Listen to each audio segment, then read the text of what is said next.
Our speaker today is Professor Lehe. He's an assistant professor of civil and environmental engineering at UIUC, where he studies the economics and physics of travel on city streets.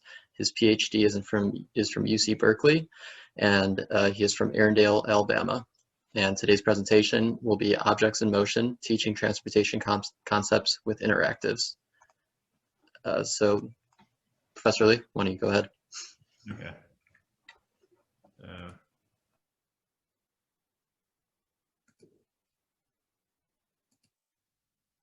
Hi, welcome to my talk. Appreciate y'all having me. So I'm going to talk a bit about something I've been doing for a while, which is making these interactive visualizations in JavaScript that run in the browser to teach concepts about transportation engineering. So just a bit about me. I got my undergrad in math economics at Pittsburgh. Then I went to graduate school and I got a bunch of degrees. The last one from UC Berkeley, where I studied with Carlos DeGanzo as my advisor. And then in 2018, October 2018, so like the end, I became a professor, assistant professor here at UIUC in our civil engineering department.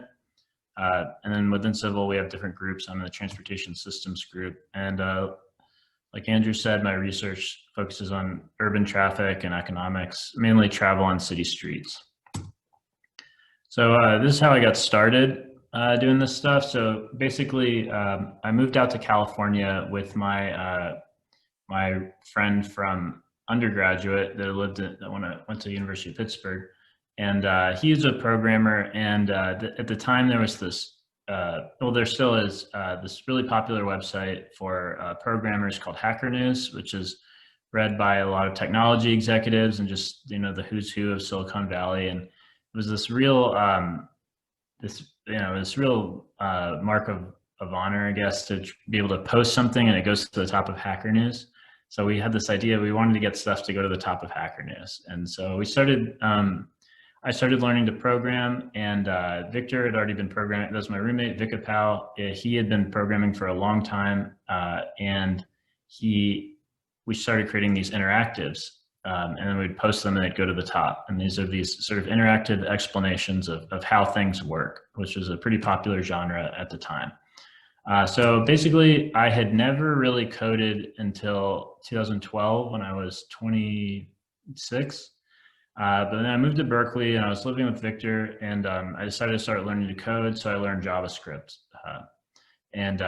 So at about the same time, there was this new library called D3, which is, if you ever go to the New York Times and you see those like kind of interactive thing, like for example, right now, coronavirus spread is on there, but they have a lot of different little games or different things with sliders where you drag a slider. Oh, probably the most popular is the rent versus own for buying a house versus renting. These little things that you drag sliders around or press buttons and then it changes some kind of a diagram, or it might be a map and you scroll over like a certain state and it tells you some fact about the state. So that was a new library for JavaScript at the time, basically code that lets you do cool things. And that was pretty big. So I started learning that, and it went pretty well. It went pretty fast because where I was living I was living there in Berkeley, and it was, you know, kind of towards the middle of the beginning of the big .com boom of the 2000s. And there was just tons of meetups and different community activities for programmers. This was a hot topic, this data visualization. So I started getting involved in that, and learned a lot from other programmers and started doing it all the time. Then I started learning a different library that took off called React, which is probably on half of the websites that you go to. It's like something for making websites interactive. Getting a question, there's something in the chat. Then I started working for Stanford as a developer, and I did a lot of freelancing at this time. Like I did a project for Tesla that they never actually used. I did some work for Facebook. I worked at this startup called Lux Valet, which is like an on-demand valet parking startup, and that was I couldn't really devote full time to it because I was in grad school, but it was a pretty valuable experience because I got to work alongside a lot of people that were like real programmers. You know, they were full-time professionals. So that was pretty valuable. So that's kind of my background.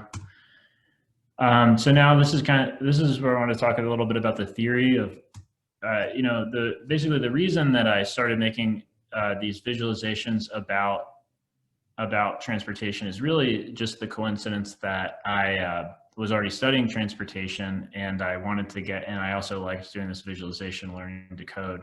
So that was kind of a coincidence. I didn't like plan this out, but the more I started doing it, the more I started realizing that the reason that these visualizations were taking off and everything has to do with facts that are, I think, more innate to transportation. They're less of a coincidence. So the first distinction I want to make is between concept versus data visualization. So basically, in every company now, there's a big push for data visualization, and you know, rightly so, because we have a lot more tools for visualizing data than we used to, and we can do it more easily. There's a lot of software that does it automatically, like Tableau. And then if you want to program, you know, there's a lot of freelancers out. If you want something more custom, there's a lot of freelancers out there that just specialize in data visualization that make things look really nice. But concept of visualization is basically a visualization of how a process works. So data visualization might be telling you, you know, what's the traffic flow on some road at this time of day. But the concept visualization would explain how traffic flow is related to the traffic speed or traffic density. It's a relationship between variables rather than just like showing you the data. The aim is to show you how it works. So concept visualization could use data, but it would be mainly to establish like, yes, this process really does work this way, right? But in a concept visualization, you're more talking about deduction from rules of a game. You could think about it as explaining equations. And so what we want in concept visualization usually is to make the reader gain an intuitive understanding of how a process works. So you might read an explanation of how a process works, but if you're working with a concept visualization, the best thing is if you can actually play with things to get an intuitive feeling for it. So in general, that happens via things like sliders or drag and drop, letting the user click different buttons. And this is an example I used that I really like.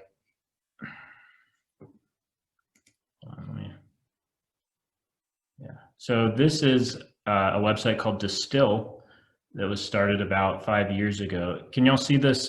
My browser just popped up. Can y'all see this website? Yeah, we can all see it. Okay, so Distill is a kind of a concept where a lot of people out there were creating these concept visualizations, if you want to call it that. And so it's becoming sort of more of not an art form, but a thing that people do. And so Distill is an academic journal started by Google, where the idea was that it's for machine learning or data science.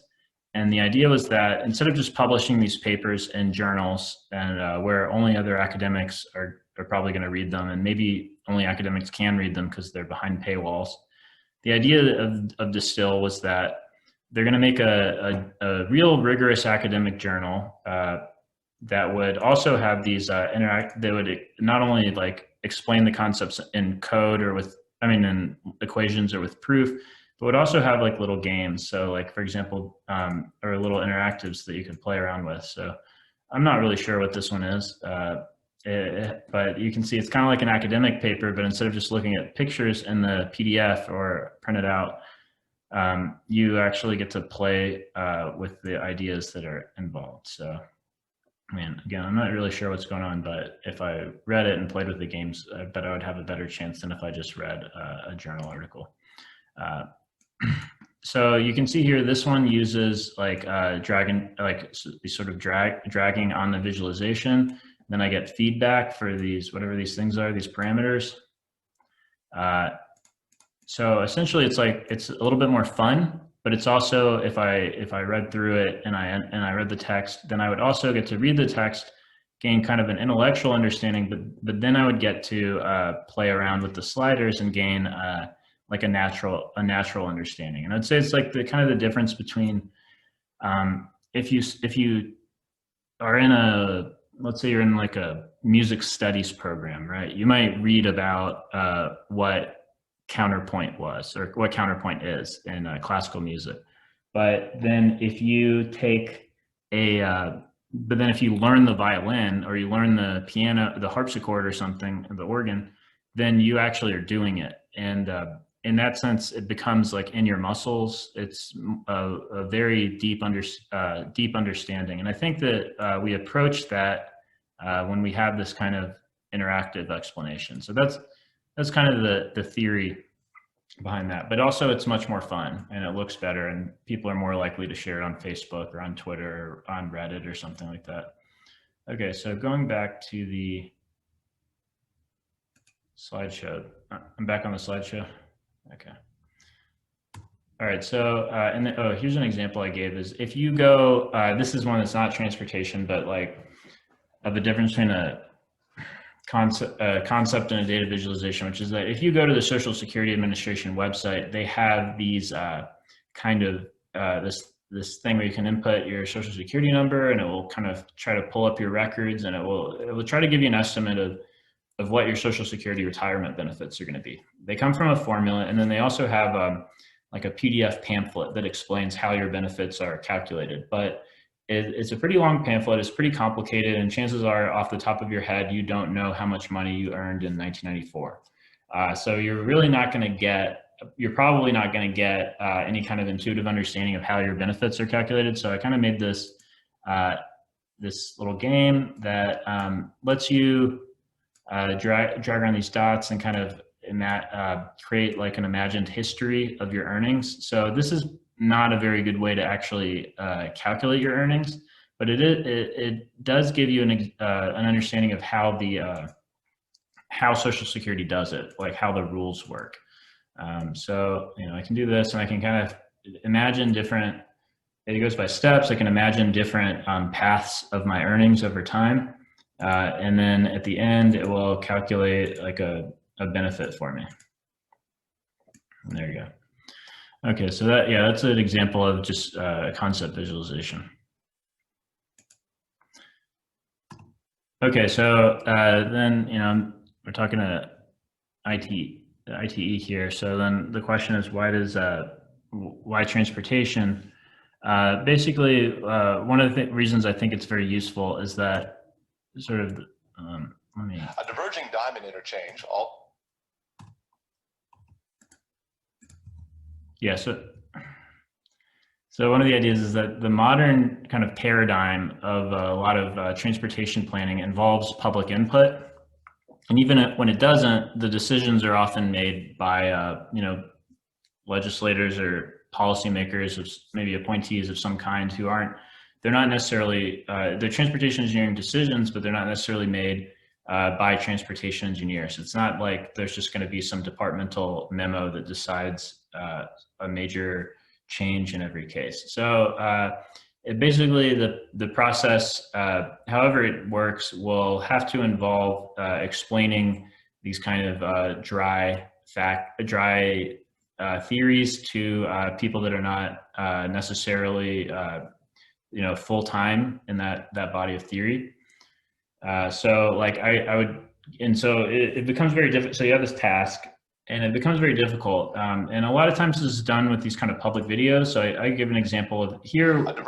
It's not as though we're just presenting a safety plot of like, this is the safety of, or the flow or something of a diverging diamond interchange versus a regular interchange. The point of this video is to explain like how they work. Also known as a DDI, allows you and keep you from turning into a wrong lane. Motorists traveling NC 123 will drive street. And this one's from North Carolina DOT. But there's a lot of videos like this on YouTube that are trying to explain a transportation concept. So I think it does demonstrate the sort of the need for it.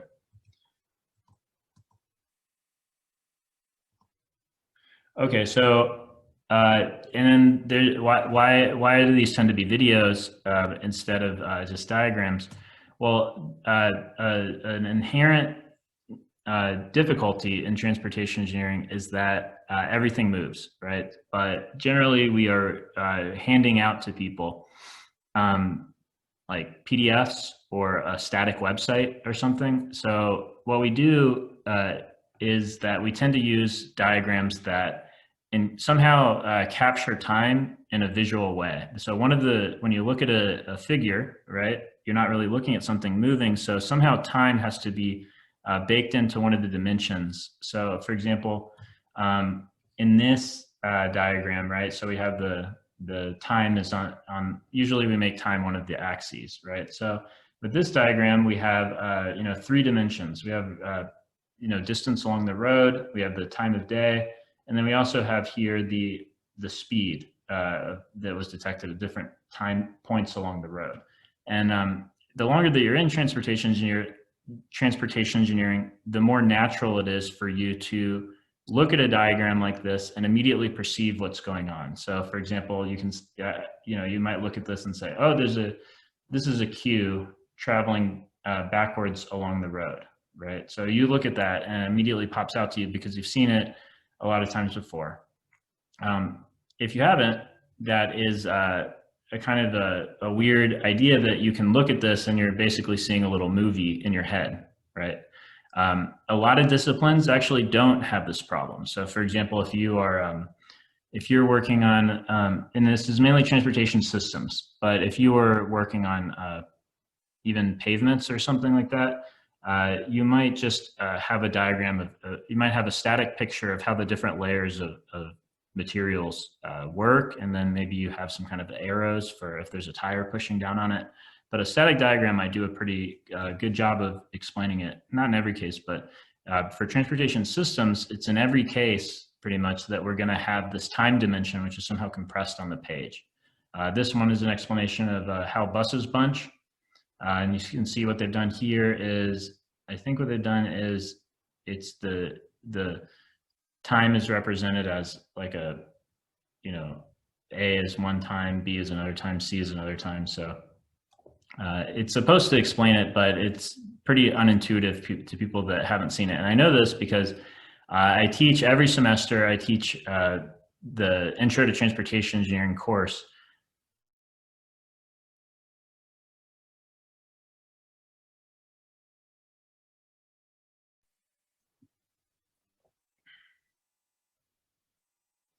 Okay, so this is a little interactive that explains this like Jamaton type feedback. It uses an intelligent driver model, car following model. So the cars start out and they're all kind of in equilibrium. And then I'm just gonna like tap the brakes very briefly on one car. And then it starts to, this traffic jam starts to feed back on itself. So we're seeing, we actually see the cars moving. So if instead of just a static diagram, so like, for example, if I was just putting this in a PDF, maybe I would have 5 different versions of this picture at different moments in time. Or maybe instead of a circle, I would have I don't know what I would do, but it could get, it might be hard to do, right? So, but here I see I'm using color to represent acceleration. I actually see the cars. Color represents braking. Acceleration, I actually see the cars, it's unfolding in time and before my eyes. And then also I'm allowed to play with it as the user. I can reset it and say, I want to see that again. And I can make the car hit the brakes really hard, or I can just slightly tap the brakes. And then at the end, there is a different type of diagram, which is going to show me the same process, but just instead of on a circle like a horizontal road, but I'm going to have immediate feedback with the speeds of the different vehicles. So that one was, so that was one of my first ones. So then I made this one of parking in San Francisco, and this is one of the only ones I've ever had that does not have any kind of a conceptual component. It's just it's showing how the parking garages in San Francisco fill up with cars and then deplete over the day because they have a web API that we were able to scrape. So this is a data visualization, but it doesn't actually, in my opinion, it doesn't actually teach you anything that you wouldn't be able to. It doesn't teach you how things work. I just see, there's more cars in the garage in the middle of the day than I don't know. It's kind of obvious, right? So gallons per mile is one of the ones. Where's I don't have a link to it, but essentially, I'll show it in a second. Essentially, with the miles per gallon versus gallons per mile, there's a lot of text, but also, and it's supposed to explain how, if we were to think in terms of gallons per 100 miles and rate cars that way, that it would be more effective at helping people make decisions. So for example, going from 10 to 20 miles per gallon saves a lot more fuel than going from 30 to 40. That's not very intuitive, right? So so I present it with the two pieces of information. And then this is my most popular one. It's called Why Do Buses Bunch? And it was designed by my friend Dennis Hess, he's a graphic designer in he's in Germany now. He's from Switzerland, but he's moving to Hong Kong soon. And this has been, and what I liked about this one is actually that some agencies, because we have this GPS technology now, some agencies have been implementing some anti-bus bunching protocols to help reduce bus bunching. And in several cases, some agencies they would tweet out a link to this and say, find out how buses bunch and then learn more about what we're doing to stop bus bunching, things like this. So that was a pretty satisfying. This is definitely the most popular. It's been viewed like several 100 million times. And if you go to bus bunching on Twitter and you searched it, it will pop up. People still tweet it, even though it's 6 years old. The idea of this one is it's kind of like the traffic wave one. So I just, I have these two buses and they're going around this imaginary town that Dennis drew. And then we press pause, and then one of the, I don't know. We press pause, and then over time they'll start to bunch up. Yeah, so now they're starting to bunch. So they pick up people, and then the people are riding around on them. So I kind of have a bird's eye view of the process, and then I can just watch over time after just this slight break that I introduce into the system feeds back on itself. It's a little bit hard to explain if you don't have the demonstration of it. And then also it's fun because it looks nice. It has these nice buildings, this little square trees. It looks like a video game. So that one, but there's almost no text there. There's a little bit of text right there. But in spite of that, I think that a lot of people were able to at least learn something about how buses bunch up. So yeah, that one is very popular. Gridlocks versus bottlenecks. This one goes into a little bit of traffic theory. And so this one is a different concept, where the other ones that you saw, they're just basically big diagrams, right? With some text, but not tons. This is more like what we saw in Distill, where there's a good amount of text. And then as you read through the text, you see the ideas that are explained in the text visualized at each step. So in this one, I have a button that lets me change the arrival rate, the flow from upstream of all these vehicles, and this is supposed to be some kind of a bottleneck. And then I see there's a queue forming. So I'm seeing over time the queue evolve. I have colors that communicate information to me, like the red is the queued vehicles. I can see that the number of red vehicles is growing very quickly. I have the green for the non-bottleneck part of the road and the yellow for the bottleneck part. Then I go down and I see, what's gridlock? And then I have this little ring road. And I can change the arrival rate here with a slider instead of with buttons. And then I see this sort of a network or macroscopic fundamental diagram. And one of the nice things is that when you do this interactively, you can change the simulation speed. So if someone's having trouble understanding it, they can slow it down. They kind of get the picture. They want to see how it goes over time. They can speed it up.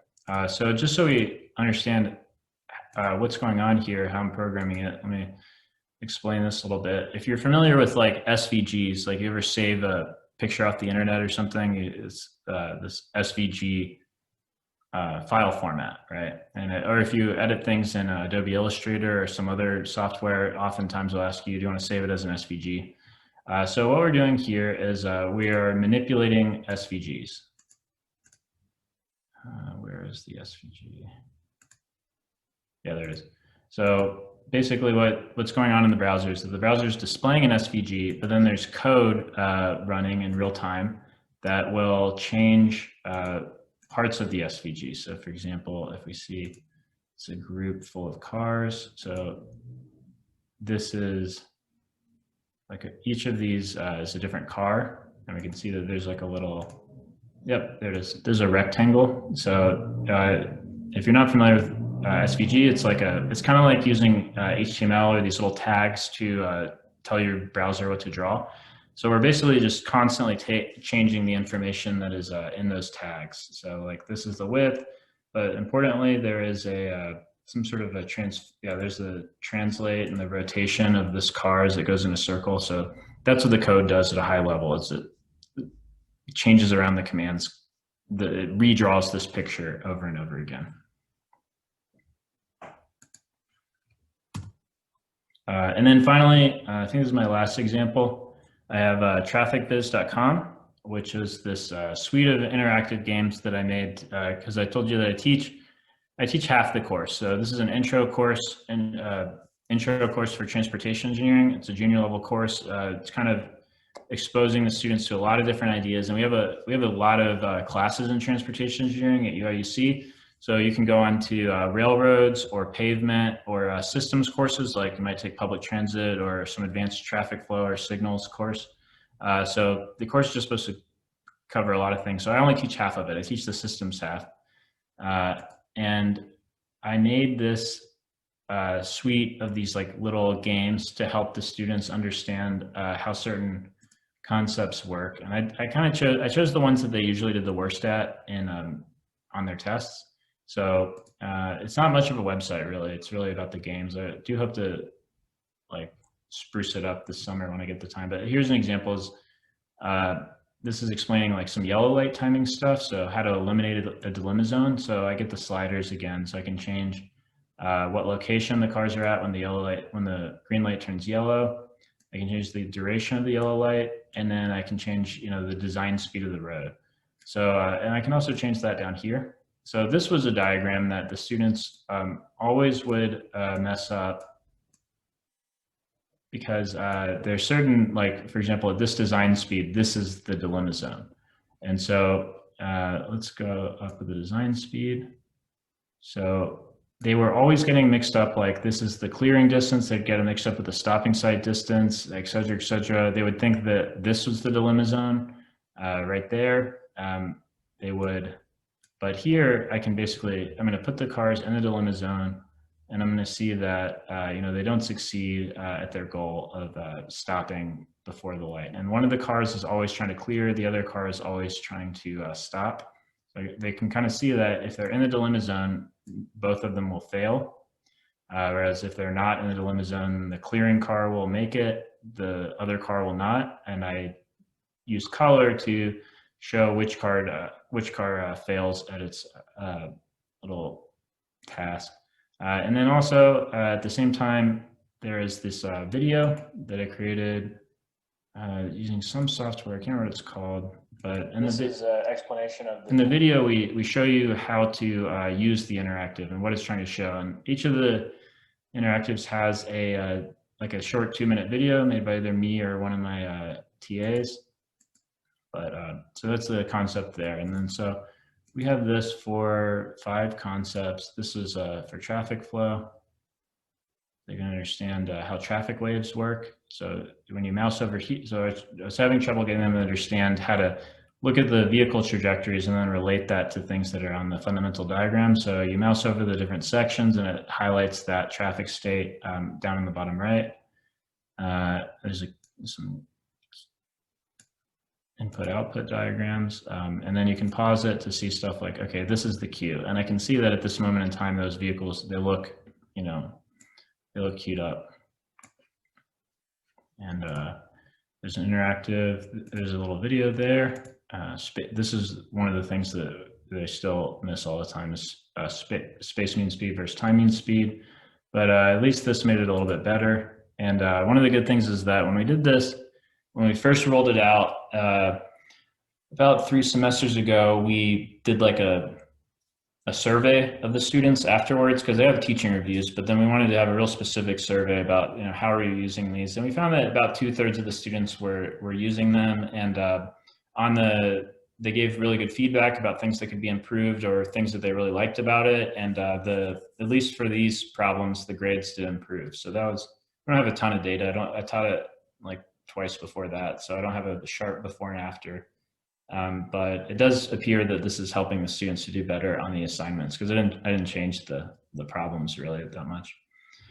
So anyway, yeah, you can see some of these. I got one of the TAs to do the video. But yeah, so I programmed all these in consultation with the TAs and talking to some of the students about what they were confused about. And it's been like a moderate success. All right. So that is the end of my presentation. I just talked about things that we talked about was, like, first of all, my background, how I got into this. Second of all, what's the theory of using interactives in transportation? Why are they particularly useful for transportation? And the reasons were that transportation engineers have to explain things to the public, whereas if you are a computer engineer, you just you're working inside of Intel and you're just redesigning the chips and such.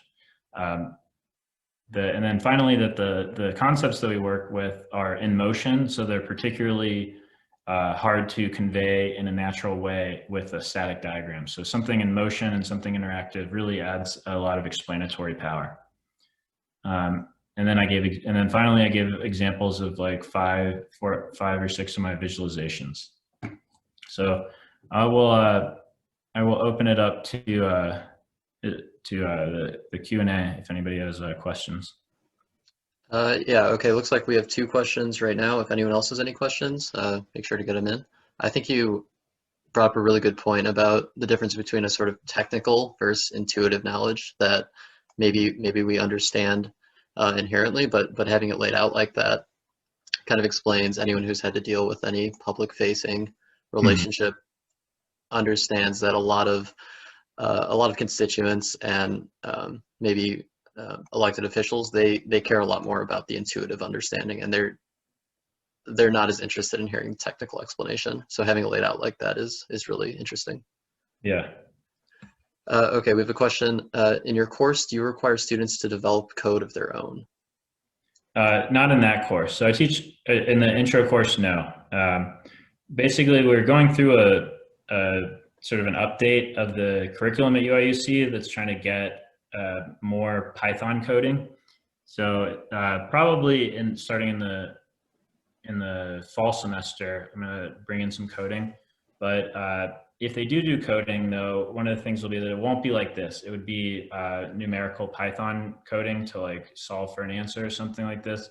I kind of discourage my students and graduate students from trying to do something like this, because their time is very scarce. They have a lot to do. And this web development is really, it's really useful for this, but it's not very useful for most of the tasks that that real engineers have to do every day, or that real academics or researchers have to do. So they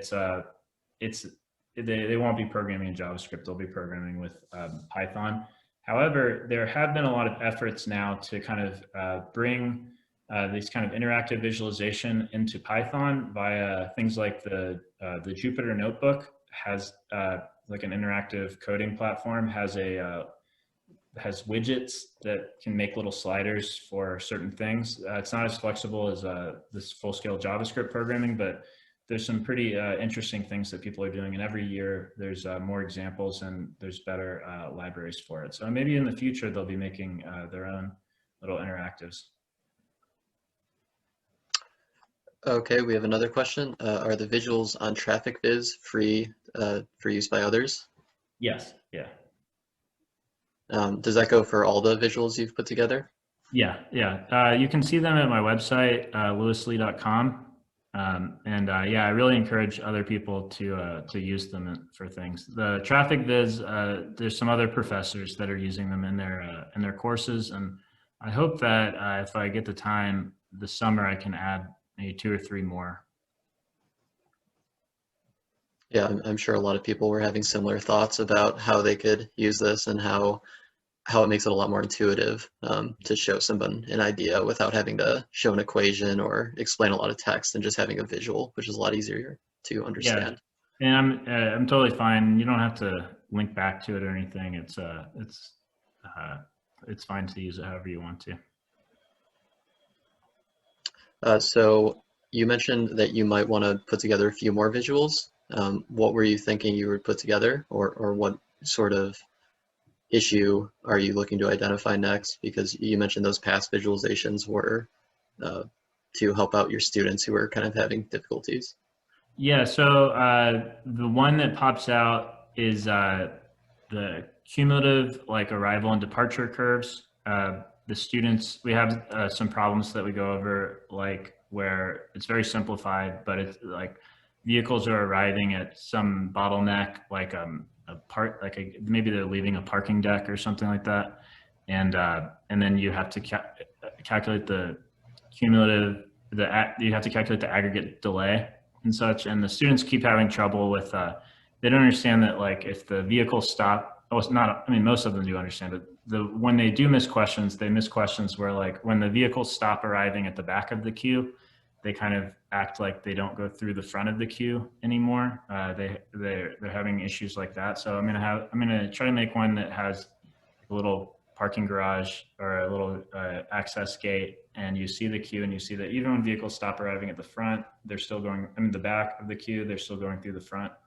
They're still going through the gate. So that's probably gonna be the next. And then that also shows you how to use those cumulative arrival and departure diagrams. All right, it looks like those are all the questions we have. Jenna, did you have any comments?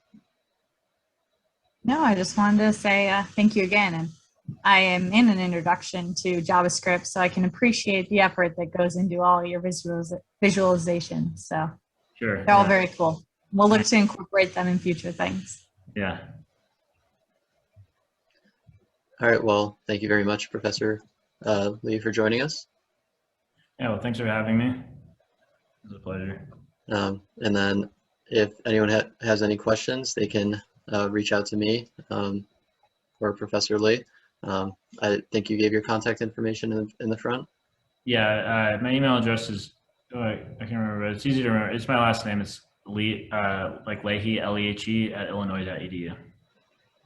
All right, well, thanks everyone for joining us, and keep an eye out for our next webinar in March.